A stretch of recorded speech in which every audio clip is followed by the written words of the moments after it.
Hello and welcome. I'm Darren, and today we are going to talk about the leaks, the rumours, everything that's common, everything that's not common, what we know, what we don't know. So, NVIDIA leaks have happened. The red side of fanboyism is up in arms about something they won't ever buy. I don't get it. You weren't going to buy it. It doesn't matter. But hey, you need to voice your opinion on it, and that's fine, because that's what we're all here for. So, let's start with AMD. So, 8800 XT. I don't think anything really has changed. 8800 XT rumored to be the top GPU in the AMD lineup. Now, what was it rumored? 7900, let's say 7900 XT-ish.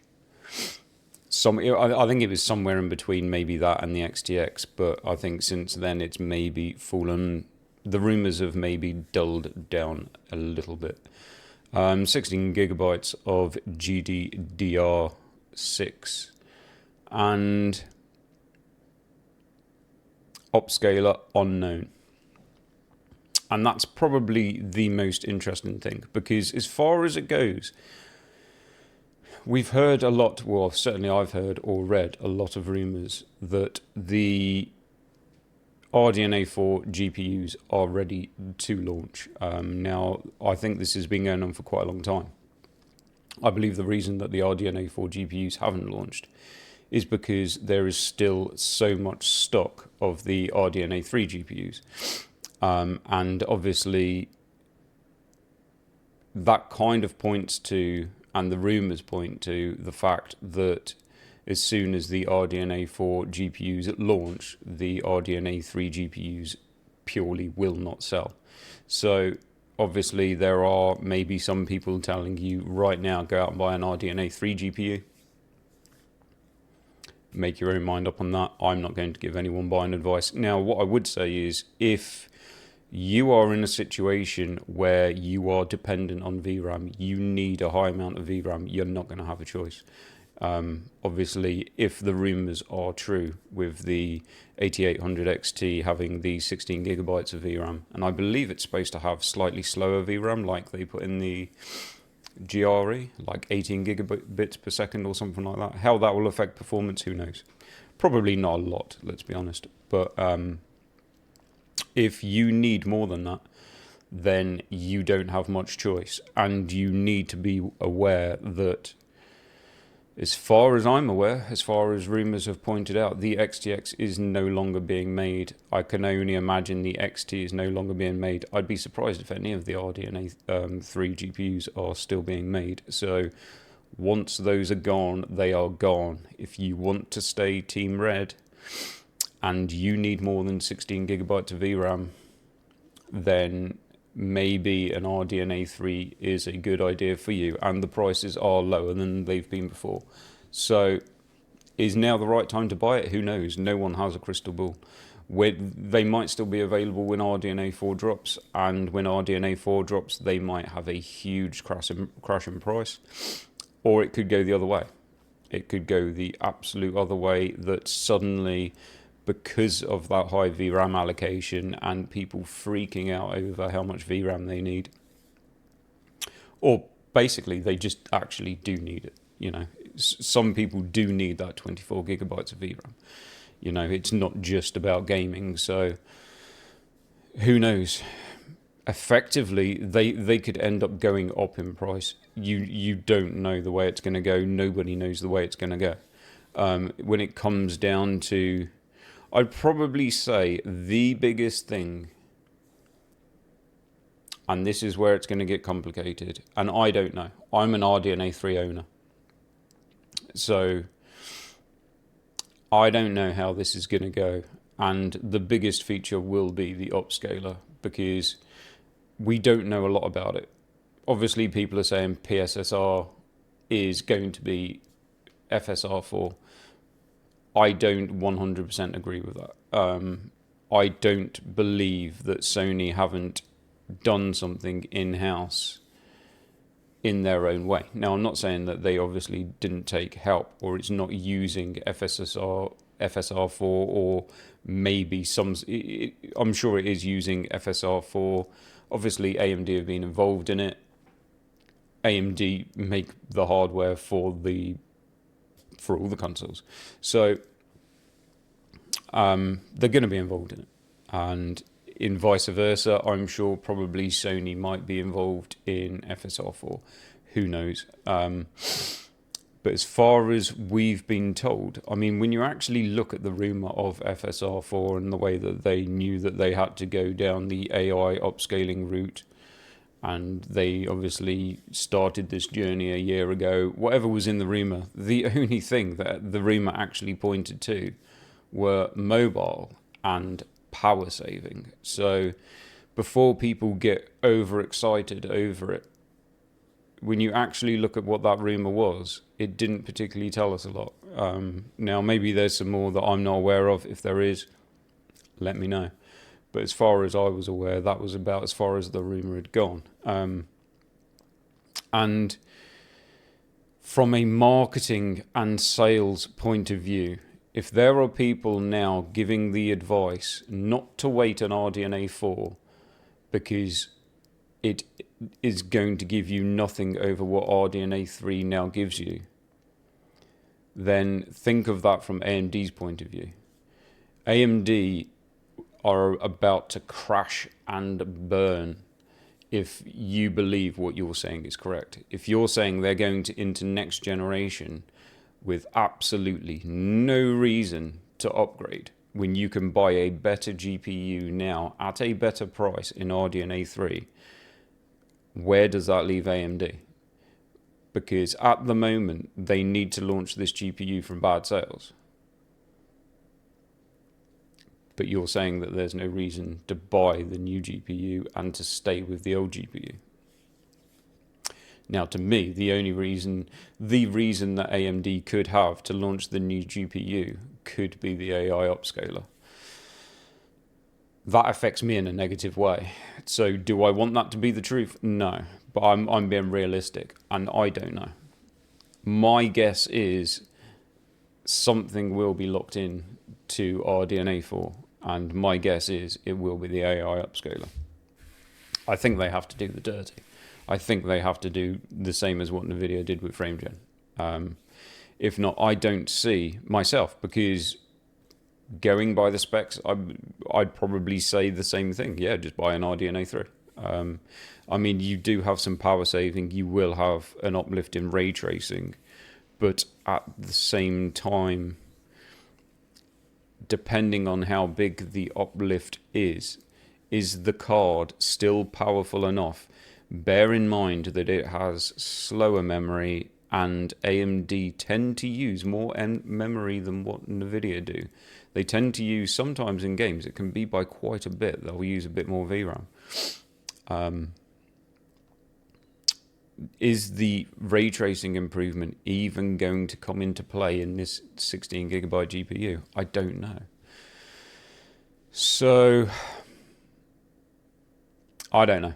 I mean, I always expect worst case scenario, and I honestly think I will be surprised if something like that doesn't happen.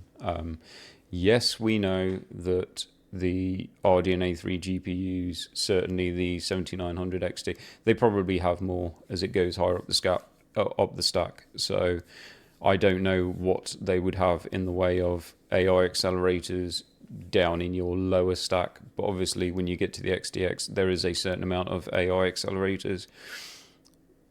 But what they're good for, who knows? We don't know what FSR4 needs.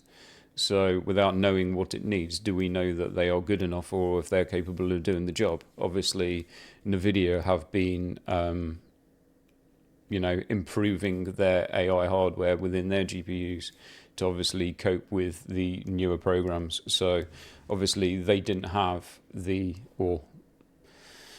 decided to tell us that the AI upscalers in the 3000 weren't up to up to par to run, obviously, AI upscaler and AI frame generation for the 4000 series. So they had to make improvements for the 4000 series. Will RDNA 3 have what it needs, what it takes? Who knows, unfortunately, and only time will tell. But without that happening for RDNA 3 at launch, in a lot of people's admissions, where does it leave that GPU? Now, obviously, for newcomers, it'd probably be a good upgrade. Probably for the people that stuck around an RDNA 2, so your 6000 series, possibly a decent upgrade. Probably people that may be stuck with a 6800 XT or something like that. If this comes to market at like the 599, 699, who knows, AMD, they're not going to price it until they see what NVIDIA do, probably. Even though I think it was due to launch. I think they should have launched it. At the same time, they know how much stock they still have left, and I don't know what happens. I don't know how it happens with dealers when it comes to the point of, we have, 50 XTXs, you've just launched a new GPU. These will not sell now. We are screwed. We paid you for those. You're not going to take them back. I don't know how that works with relationships.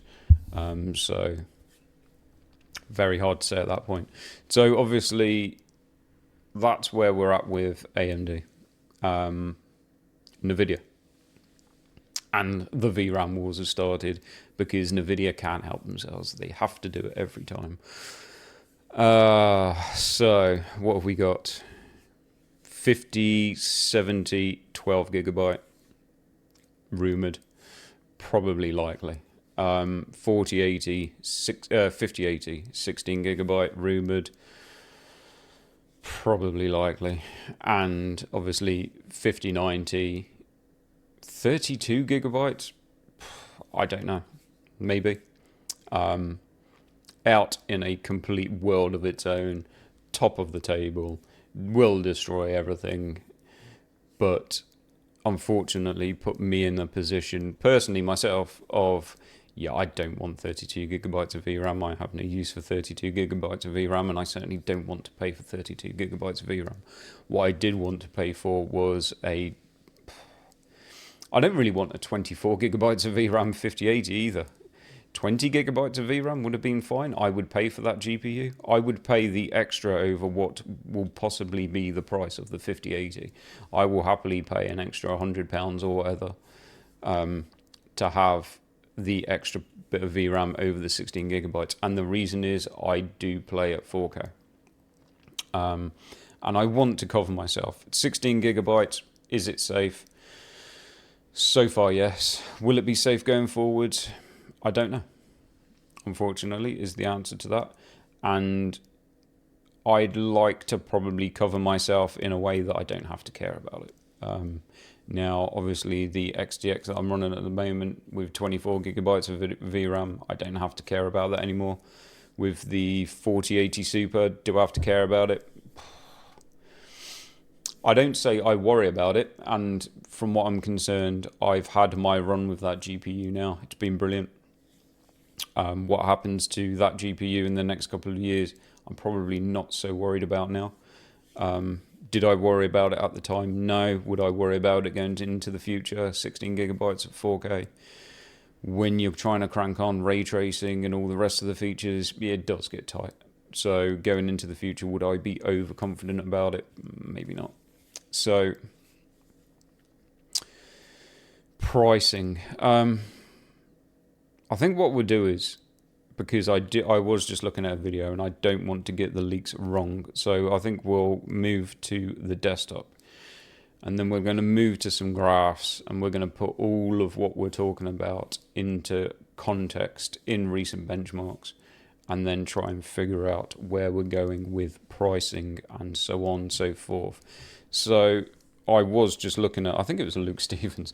I was watching his video and I paused it, and when I paused it, it just happened to stop on the rumours of the pricing. So let's check that out and see. exactly where we were. Close. So, where were we? Here. Yes. So, what have we got? 5090, 32 gigabytes. I think they were basically saying 2000 at the lowest. 2500 it could go up to. 5080 again, 1200 at the lowest, which is launch price of 4080, I believe. And then 50999, was that 4090 launch price? I'm not sure, maybe. 5070, $600 or $699. I think the 5070, was that $600 or was that, I think it was $600 at launch. Or was it $550? So prices, horrible. How much do we complain about them? We can complain as much as what we want, but we have to take into context how much the world has just changed. Everything in the world in the last definitely in the last 4 years has doubled. Pretty much. Everything in my life has pretty much doubled, apart from my wages. My earnings haven't, but everything else I live in probably has. Can we expect computer hardware to suddenly go down in price or just sit at its price? Probably not. And probably the other reason is I can imagine in a boardroom there will be a situation, and you have to take this into account, right? So if you imagine that the RTX 5070, I would imagine that's going to be around about 5080 performance, 4080 performance, close to. Now it's not going to have the VRAM of the 4080, so it's maybe not going to be resolution capable, so 4K capable of the 4080. But if you imagine this 5070 comes out and it sits in or around, maybe above, maybe below, but in or around a 4080 in a benchmark, and that 4080 sold for this much, and this 5070 could sell for this much, I can kind of understand where Nvidia will get these prices from. Do I like it? No.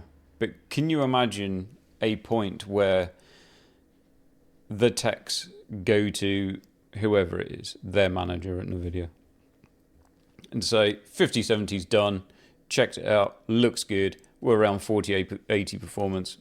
Awesome. Sounds good. How much are we selling that for? Yeah, 500. Okay. And it's about the same performance as the 4080. Yep. How much did we sell that for? 1200. Right. And we're going to sell this for 500. Yeah. How about no? Do you know what I mean? I imagine that conversation. Do I like it? No. Do I understand it? Absolutely. And that's probably the problem. And I think this is always going to be the problem. And I don't think we're going to get away from it. And it's the same with the 5080. 5080. How's the 5080 looking then? Yeah, it's 4090. In fact, it's faster than 4090. Okay, so how much are we selling that for? Yeah, 1200. But how much is the 4090? Yeah, 1500. Right. But this has got more expensive components in. Yeah. Okay. Do you see where I'm going? So I don't know. I don't like it. I don't want it because I want to buy it. And that's the problem. Everyone wants the thing that they want to buy cheaper. I mean, when you look into context of this, there are people crying about this GPU, okay? But those are the same people that will buy an iPhone Max for £1,200. And they will cry about the price of this. Put it into context. I don't know. I'm not a person that buys an iPhone Max. So I'm not that person. And I'm not particularly crying about this price. I don't like it. I'd rather it be £100 cheaper, $100 cheaper. I don't know. I mean, to be fair, we all knew when GDDR7 came along, GDDR7 was going to be more expensive. It was always going to bump up the prices. What impact it has, I don't know. We'll have to wait and see. So the other thing I was going to look at is we're going to go to... So this is the newest game tested. And we'll put into context at this moment in time where that would leave these GPUs. So if we're talking let's say a $600 5070, where does the $600 5070 sit? Well, if it sits at 5080 performance in the newest game on Tech Power Up, the $600 5070 sits here. If it's at 4080 performance. If it's in between the 4070 and the 4080, it sits here. When you're looking down at the moment, that's not bad. Look where the most expensive at the moment AMD GPU sits. So, you know what I mean? You see what I'm saying? What else have we got? God of War. Now, I think God of War, if I am correct, probably led towards AMD because it is a Sony port and they generally tend to. So we're still going to be around here at 600, maybe here. Is it a bad price? I don't know. That's down to obviously those people to obviously understand. At 4K, are you going to get in trouble in this game at 4K? No. You're fine. So what was the Silent Hill? We didn't look at that.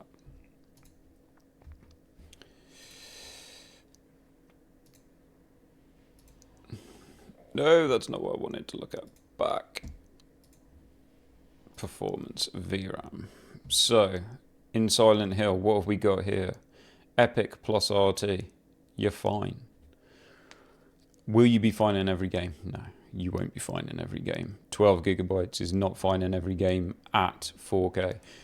But you have to understand what you're buying. If you buy a 5070 for 4K gaming, you didn't understand the market. And I doubt it would be listed as a 4K card. So, effectively, that's why I wasn't looking at 4K.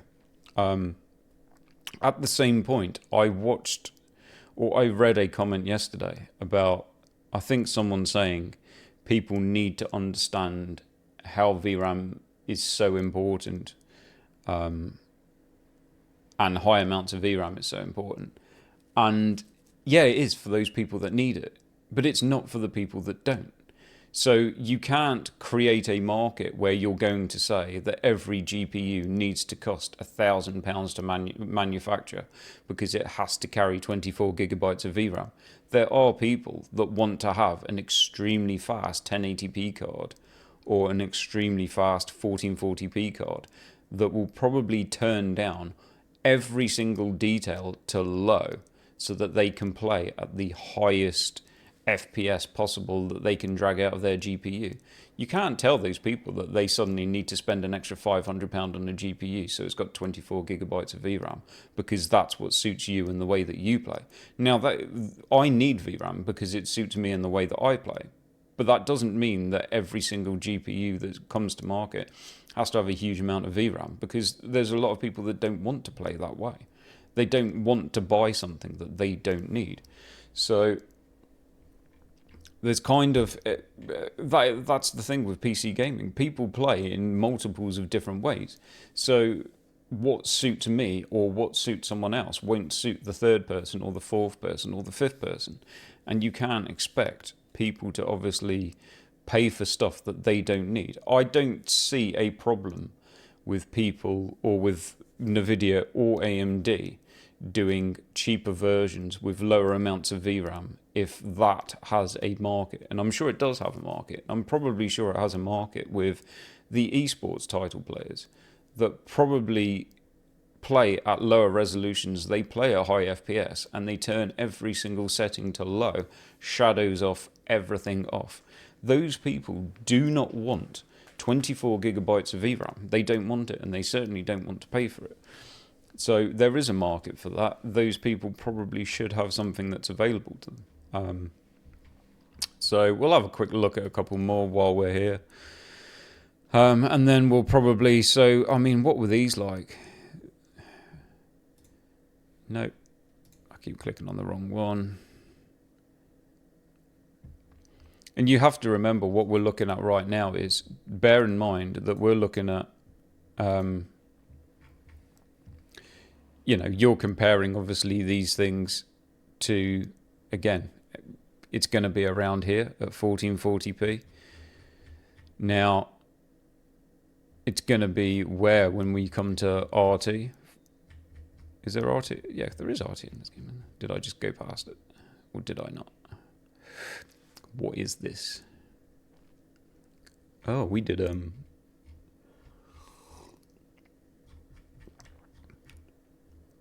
upscaler performance in this, didn't we?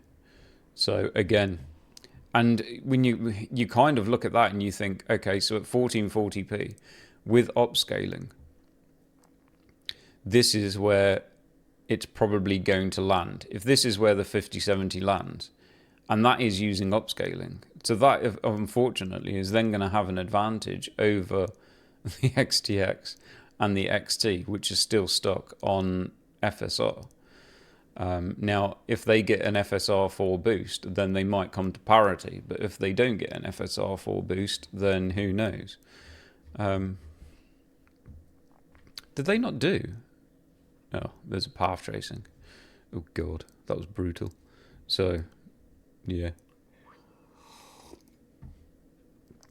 Maybe the other one, Star Wars, would that have been better to look at?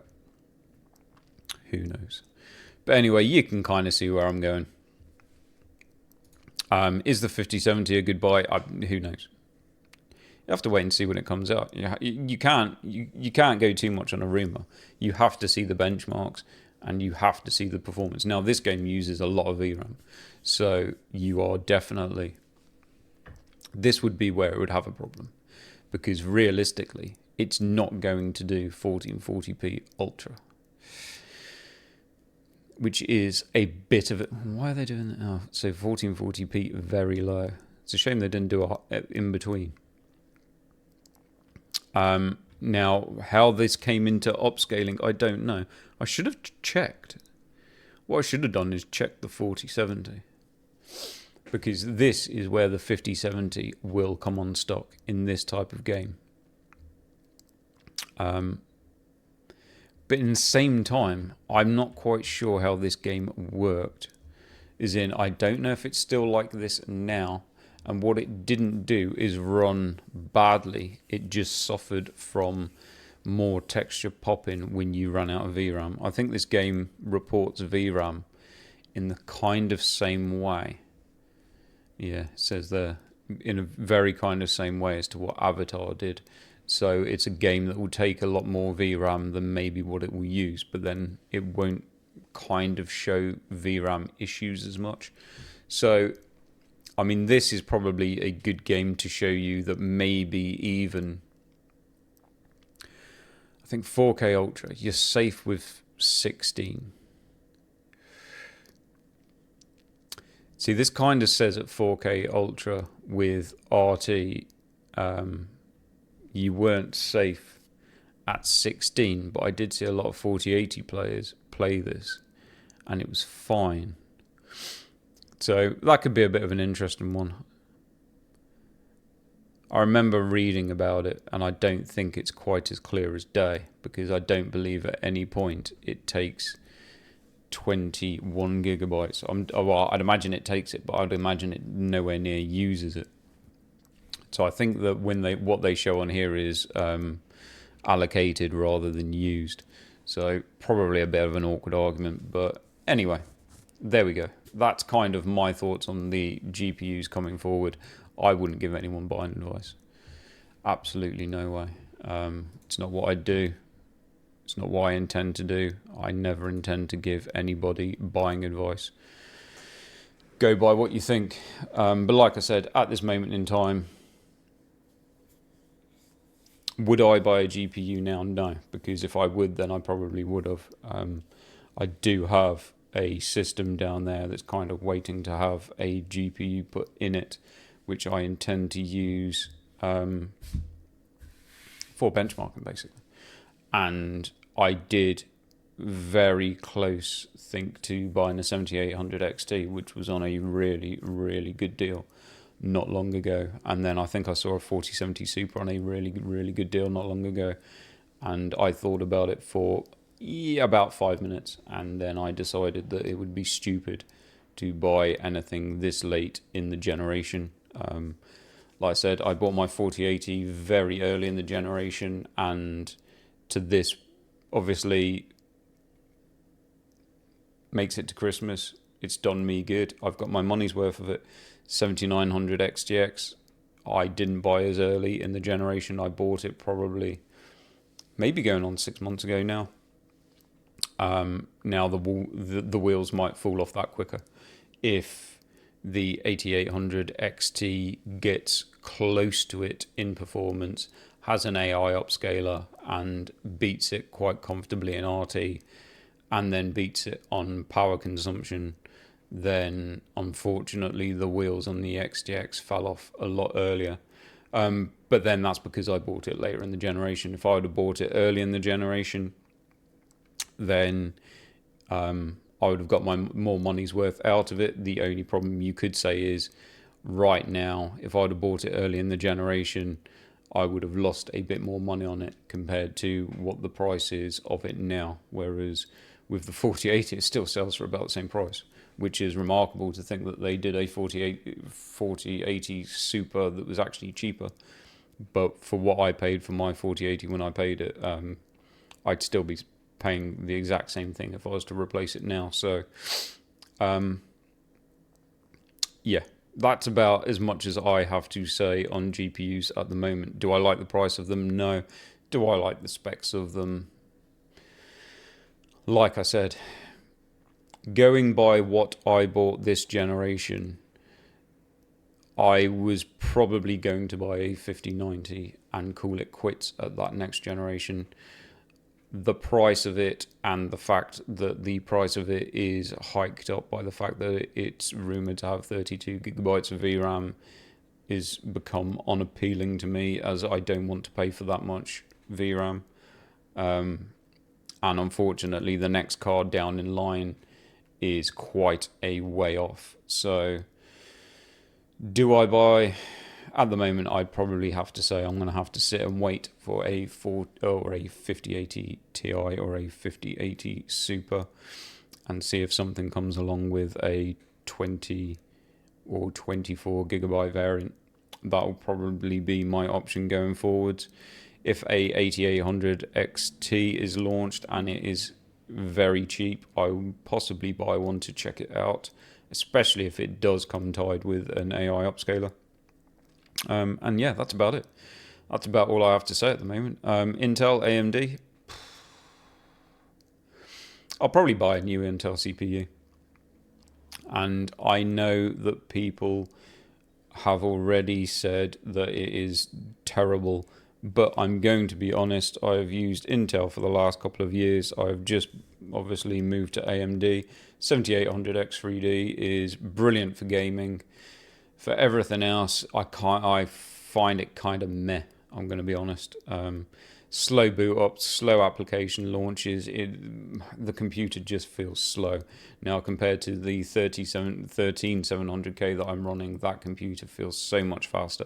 In gaming, obviously not so much, but to be honest, again, I game at 4K. Unless it's an outlying game at 4K, there's not the hugest difference that I'm going to notice. So what I do notice more between the two is your general running desktop applications, any other type of applications, obviously your boot ups and stuff like that, where the 7800 X3D just obviously does feel slow. Now, I know that CPU is obviously designed for its gaming performance, and I'm not denying that. The other good thing about the 7800X 3D is obviously the amount of juice that it uses in games. The 13700K is terrible at. So what did Intel need to do? Intel needed to sort out their power draw, and maybe they've done that. We'll have to actually wait and see what they run in games, because it's very awkward to tell until you actually see it running in its application. I know a lot of obviously people don't understand, so when they see a benchmark of a 13700K or a 14700K or whatever it is pulling 250 watts in like a CPU benchmark, they think that's what it pulls in game. It doesn't pull anywhere near that in game, but what it doesn't pull is what this 7800X3D pulls in game. So I think my Intel, my 13700K will generally pull between 80 and maybe it might go up to like 150 watts in game. It won't stick at 150 watts in game, but I have seen it probably go as high as that, whereas the 7800X3D is normally sat somewhere, I think the highest I've seen it is about 80 watts. It normally sits probably more around 50 watts, which is incredible. Now, whether the new Intel CPUs, if they can do somewhere near that, then that's probably more important of what Intel needed to do. They were never going to get performance and probably power draw sorted out all in one generation. They are behind. Probably the worst thing is they're probably still priced a little bit high. They're probably doing what AMD do with Radeon. They're probably still pricing a little bit high now to force people back onto the Intel platform. So how it works out for them, I don't know. But that's probably about as far as it goes. Obviously, AM5 CPUs, they weren't greatly appealing. Sorry, AM5. I don't even know what they're called now.